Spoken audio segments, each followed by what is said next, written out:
her husband and 2 children.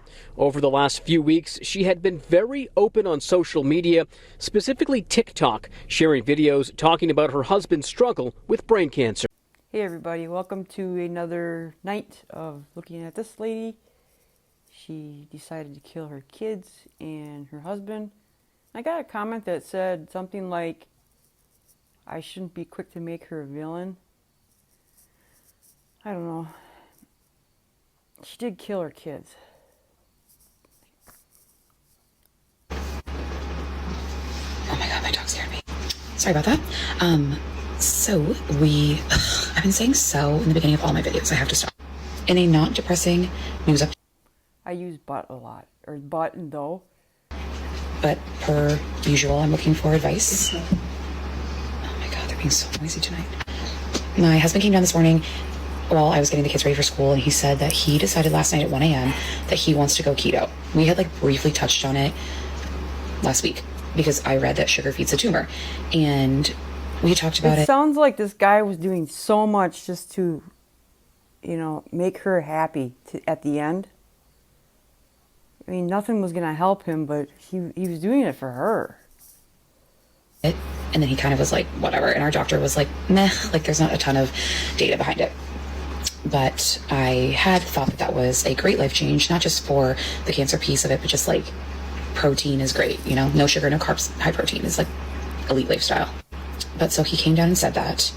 And so now him and I, we're going keto. I'm going keto light because I didn't sign up for that. Life's already too hard for me. I'm not doing that.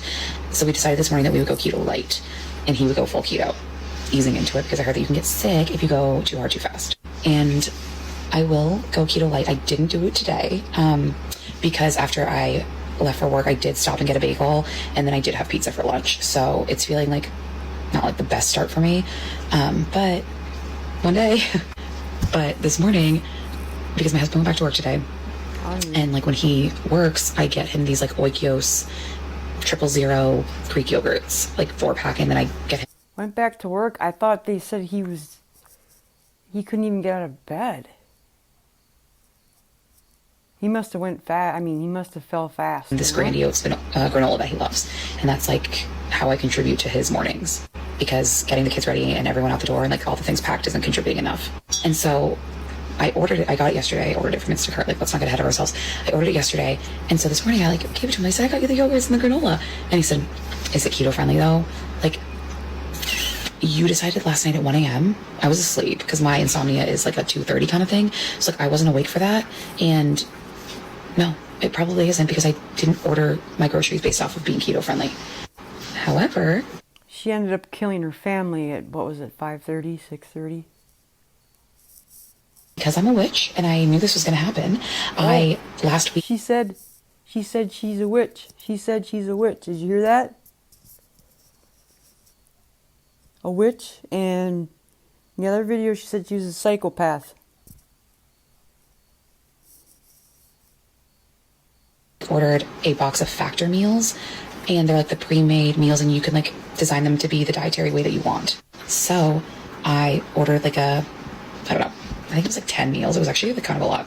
10 keto meals from Factor, and they got delivered today. And when it got delivered, I had fully forgotten that I had done that. But then I saw it and I was like, you know what? Hell yeah. She said the dog scared her. That must have been, must be a security camera type thing behind there, huh? Huh? Behind her head? Could I not be a better spouse and caretaker and partner? But moral of the story is we're looking for keto recipes. I'll tell you my husband's weaknesses and then you can fill in the gaps. He is a late night snacker. He will bring up an entire cookie factory and a full bag of Cheetos, and he'll go to town. So I need some sweet alternatives and snack alternatives. The meals I have down, I can do low carb, no sugar. I'm sorry, she's weird. Or high protein meals in my sleep, not a problem. No. But it's the snacks. Everybody's That's different. where he's gonna find his weakness, and I need to step in there. So tonight I made him this cheese plate, and I'll put a picture up there because I'm gonna learn how to put a picture up here. And that felt okay. but I gave him these like corn tortilla chips, but then I guess they're not keto. It didn't say corn flour, it just said corn. So I don't know if like the keto people can come in here and tell me where I went wrong. But I made him like cheese and salami. There's a YouTuber named Goatis, Goatis, and he swears by these keto people that they're absolute morons. You have to look at his channel. He's something else. Goatis. I think he's from like Australia, or he's not from the United States. And that felt like pretty good. Still a good looking guy. Send me your snack recipes, your snack ideas, and I'll like make them for him, and then I'll like be keto when I'm home, but then when I leave, like, sorry, it's not gonna happen. That's my dog. What I was gonna say is the moral of this video is that women are better than men, and we know everything, and we can predict the future. So to all my witches out there, Women are better than men, and that's just, I don't know, that women's lib thing, it was kind of, I think it kind of ruined it for a lot of us women. I can't do the same work a man can do, you know what I mean? I mean, I can do some, but I can't do, physically, I can't do, you know, things that a man can do.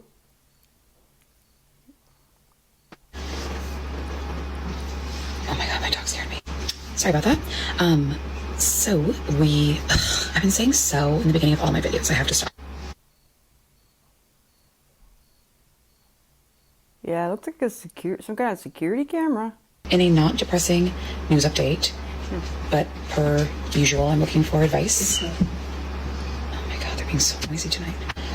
My husband came down this morning while I was getting the kids ready for school, and he said that he decided last night. As far as I never heard that she killed the animals. That was good. I mean, not that. Who knows? Maybe she did. I don't know. At 1 a.m. that he wants to go keto. Quiet. We had like briefly touched on it. Freezing in New Hampshire today. Like, sorry. It was like pouring rain, absolutely disgusting, bone chilling cold. Oh. So the heaters. Billie Eilish, Betty Crocker in the kitchen. There you go, girl. Back on, you know, I thought we were done. And like, it was just like a cozy night of doing pretty much nothing. But in the continuation of my series of like how we got here, I've had like a lot of comments about what were his signs and symptoms. So I wanted to talk about that because like now that I look back on it, like it was glaringly obvious that things weren't right, but we kind of like just like brushed to the side and like said it would be fine. So I would say like She said it'd be fine, probably. Me. weeks prior to our date of not diagnosis, but like finding out that he had the tumor, which was April 14th. So I'd say 2 weeks before that, my husband was starting to complain about being really tired and like just like not feeling like himself. And at the time, I was like kind of annoyed by his like inability to just like handle himself. Like we have 3 kids, so like we're always tired. Like I have not felt like myself since Nam. So the other piece of it is like I'm not a very sympathetic, I wasn't a very sympathetic caregiver because like I Imagine that. She's not sympathetic. Huh. Well, not surprising, right, guys? just like don't like myself. I don't believe in like sickness like keeping you from being a human. Like with my kids, like they have the sniffles and I'm like, oh my god, 911. But with myself and sometimes with my husband, depending on the situation, I'm like, get up and like get over it. Like we have shit to do here.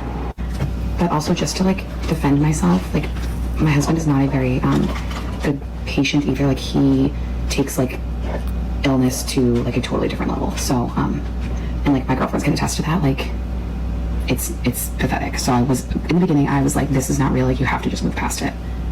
But then as time went on, my husband is a psychologist, and he was starting to notice that like when he was like doing counseling or like testing kids, that he was having a hard time like finding his words. And for him, that's really strange. Like he's very eloquent, he's very put together, like he knows what he's saying like minutes before he says it. So for him, that was weird. Eek. That's quite the symptom, huh? think a lot of us go through that. And that for me was a huge red flag. So then he was telling me that when he was writing, he was having a hard time like keeping up with what his brain was thinking. Like he couldn't write as fast as he used to. And then the big thing about the handwriting piece that was very like alarming for him was he couldn't do his signature. And he's like, I've been doing that for however long, 30 years. Like I know how to do that signature like the back of my hand, and I can't do it properly now. So all of those things were happening, and we were kind of just keeping an eye on it. And then the like final straw in the whole thing was he and I went away on a little like staycation for the weekend. And right before like the day we were leaving, we're like getting everyone organized, like my parents were over. I'm curious to know if her friends watch this. You know, she said she has all these friends, and did they help? I mean, did they say, hey, we seen you on TikTok and you're losing your mind? Getting the kids, and they were getting the bags into the car, and like he just was like having a hard time. He was like walking slow and just like seemed to be like not confused but like unsure of what was happening. And for me, I'm like, this is not normal. So we're on this little staycation, and the first night we went out to dinner, and he was like, look at my hand. And he's sitting there, and his right hand is like doing this. And he was like, if I think about it, I can make it stop. But if I'm not thinking about it, his hand was doing this. And that freaked me out. Like, I told him, I was like, I know that you think it's exhaustion, like we were going to use this weekend to like recoup, but like you need to message your doctor right now. So he wrote this big long message up to his PCP, and we like continued on with our weekend. However, I hadn't been alone with him in such a concentrated amount of time, because like we're usually with kids or we're with our friends or whatever. Like where I'm like staring at him. And that whole weekend, I couldn't take my eyes off him, and every single thing that I saw was concerning. He was puttering, he was slow, he fell when he was putting his pants on. His right hand was tremoring a lot. He was having a hard time. Like he would say, we should go to the, and he couldn't remember the word that he was gonna say. So all those things put together, I was panicking. So the whole weekend, I'm texting our friends, like my girlfriends, my friend who's a nurse, and I'm like, look at what's happening, what's going on. At first, I never thought brain tumor. The first two things we thought were stroke, that he had had a stroke and he was recovering, or that he... You know, just a wild thought, but could he have possibly said that she should do that, which she did? I don't want to say on YouTube, but could he have possibly said, take me out? You don't know. You just don't know, right? He was getting Parkinson's. And like those two things, I was like, oh my God, how are we going to live our lives? Like Parkinson's, a stroke, like that's horrible. I'm so scared, I'm freaking out. But at this point in our journey, I would cut off my leg for it to have been one of those two things. Not to diminish strokes and not to diminish Parkinson's, but the longevity of life is like much longer with those two. And like I still have a hard time wrapping my head around it. Like my husband's life is coming to an end. So we got home Sunday and we just kind of like hung out. And then Monday, he called his PCP, and just to like preface that, like I was like, you should just message your doctor. I did have like a couple of full mental breakdowns where I was sobbing, crying, saying like, I'm so scared and I need you to take this seriously, and like I'm gonna be up your ass about talking to your doctor about this. So he talked to his PCP Monday morning, and they said, it sounds to us. She didn't seem like a very pleasant person. Not a very pleasant person to be around. You might have been having a stroke or had a stroke. You should go to the ER, because if we order the test for you here, it's going to take weeks and weeks and weeks. And I'm so thankful that they said that to him and they didn't just like try to run it through their office, because time is so valuable with this cancer. Like that would have set us back into like a really dangerous zone compared to like where we are now, which is like, oh my God, I'm so sorry. My dog creaked to the floor and I thought there was a person in my house. Holy shit. I do get scared very easily, clearly. Sorry. Anyway, so She does that a lot. Is that a little paranoia or what? She did that with a candle. It's like she's like, I just seen a light and I thought my house was on fire.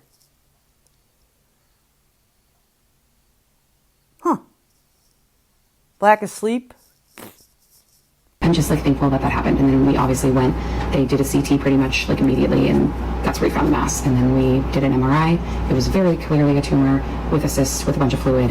And I think he got there at like 11, and by 2:30 he was being transported to Boston. Like, it was so fast, which in the moment was terrifying. And like in the blink of an eye, I just like still can't even wrap my head around like how quickly it happened. And like I'm texting my mom saying like, hey, we're at the ER, but like everything's gonna be okay, to like, hey, do you think that you could pick the kids up from school so that way I'm not rushing to grab them, to like, hey, when you go to pick the kids up, like I think you need to bring an overnight bag. It just like everything happens so fast, and I'm thankful, but it still like eats me up inside because it was so scary. It is so scary. So for people who have gone through things like this, like, I'm so sorry. It's horrifying, it's terrifying, but like in the same breath, it's like so relieving. Like, we found this out so quickly. Like, we could have waited weeks and his cancer could have been, like, he could have just had a seizure and died. Like, there's so many things they were telling us that could have happened if we didn't catch it when we did. And like how quickly his symptoms progressed, like just as like a true testament to like how aggressive this cancer is. Like, he's 2 weeks prior to that, he was totally fine, not one symptom, and then it was like a little bit, and then bam, a million symptoms at once. And that is like what the hardest part about this is that it happens so fast. So please, please, please listen to your partner, trust your body, listen to your signs, listen to your symptoms. Don't be afraid to like make a big deal about things. Like, worst case scenario, they tell you that you're fine and you go home, like that's okay. So it's just a hard road, and the sooner you get it, the better it is for you. So thank you, love you, good night. Love you. That I have, this is why this came in my mail. I'm like, what is this? Like, I shop a lot, so like I don't remember ordering this box. Like, I love it. Look at this package. Like, how cute is this? My friend Sam sent it to me. Like, it's all of these cute things, something for the dogs, like matcha milk, candle, a gua sha, candy. Like, I can't even explain to you how lucky I am. And I feel like bragging is like a bad, like, you're not supposed to brag, but like, I don't really care. I'm gonna brag. My friends are fucking awesome. Like, the things that they've sent me, my girlfriend's got me like a gift card to like the nicest spa for my birthday. Yeah, she's very fortunate to have her friends do that.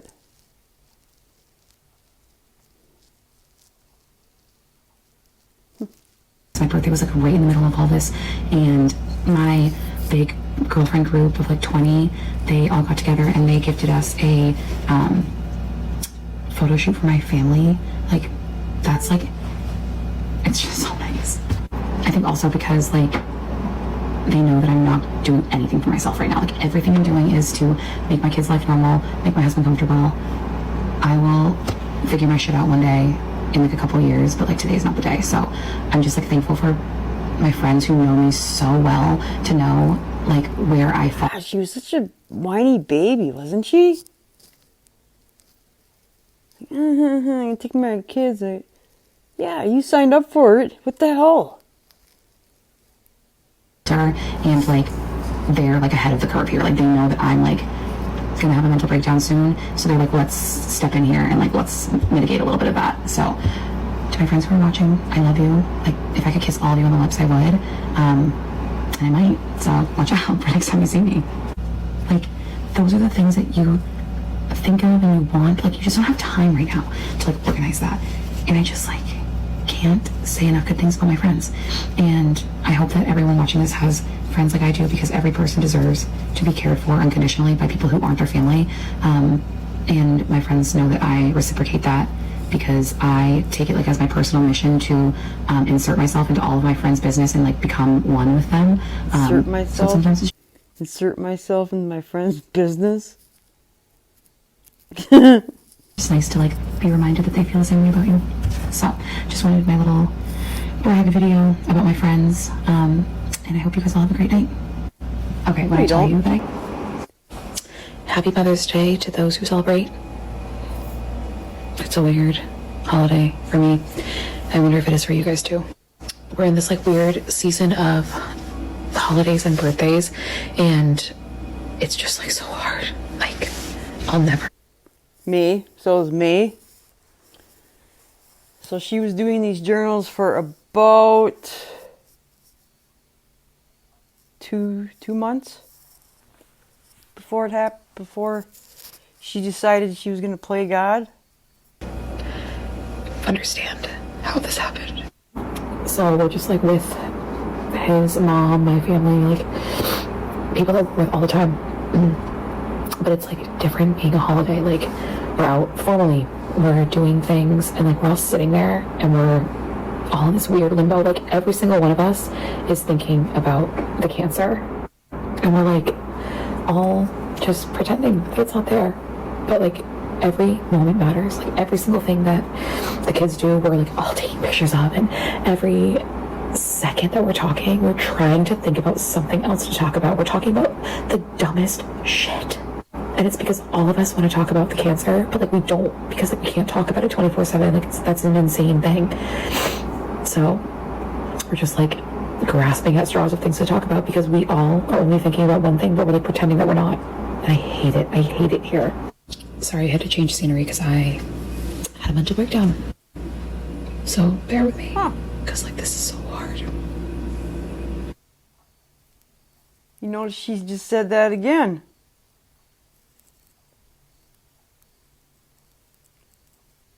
I would like to know where her friends were. She supposedly had so many friends.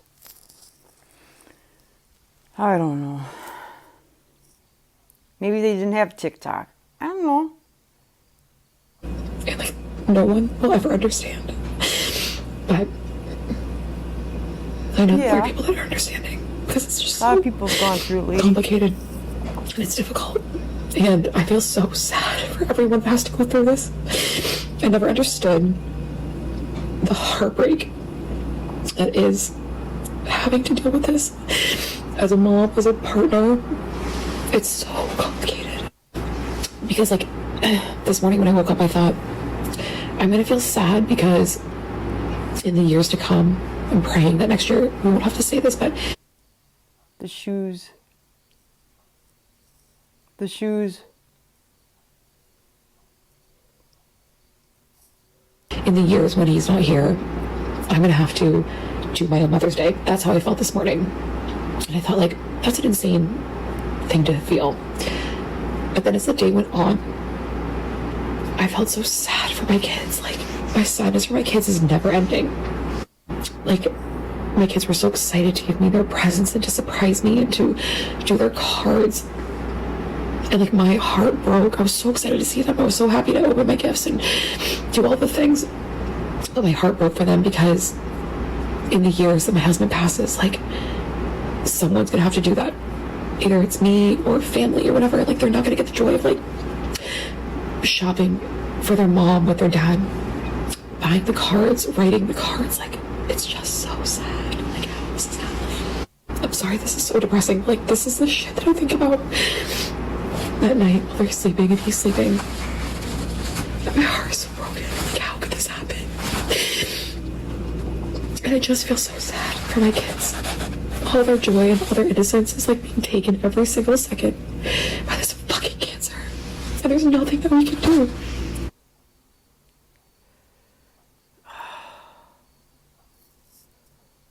Oh my gosh.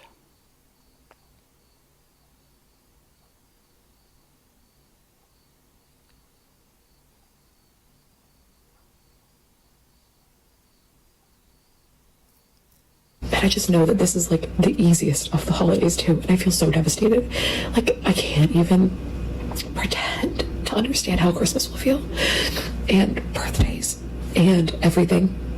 I just can't understand how this perfect, wonderful person got dealt such this sick card. So like, I think for the kids, like, I just have like this immense sadness that like literally keeps me up at night. That was probably the first time I felt a little sympathetic to her. As their parent, and it's so unbearable. So I'm sorry.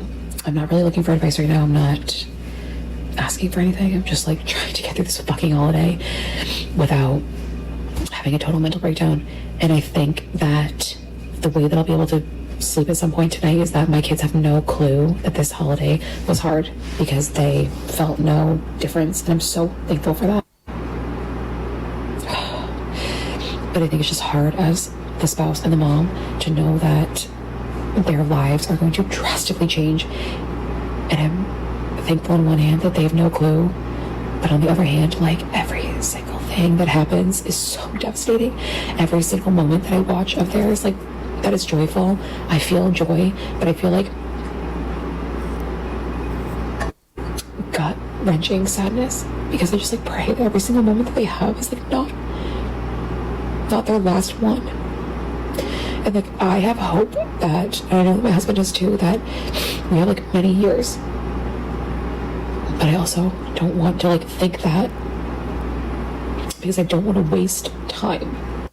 So, like, while I hope that we have 15 years, that would be the best. I hope we have 2 years. That would be phenomenal. 2 to 3 years. Like, how sick is that? But that's what I hope. I hope we have at least 2 years. But I still have to remember that every single holiday, anything, could be our last. And, like, that is so hard. It's so much pressure, and it's so stressful. It's so sad, and it's just, like, so many things. Like, what the fuck? How am I supposed to handle that? How am I supposed to manage that as a parent? Like, how are you supposed to be the person that takes care of all of that? It's so stressful. And like I said, I'm okay. I'm gonna get through it. I'm fine. I'm just having a tough night. But there's other people going through this too.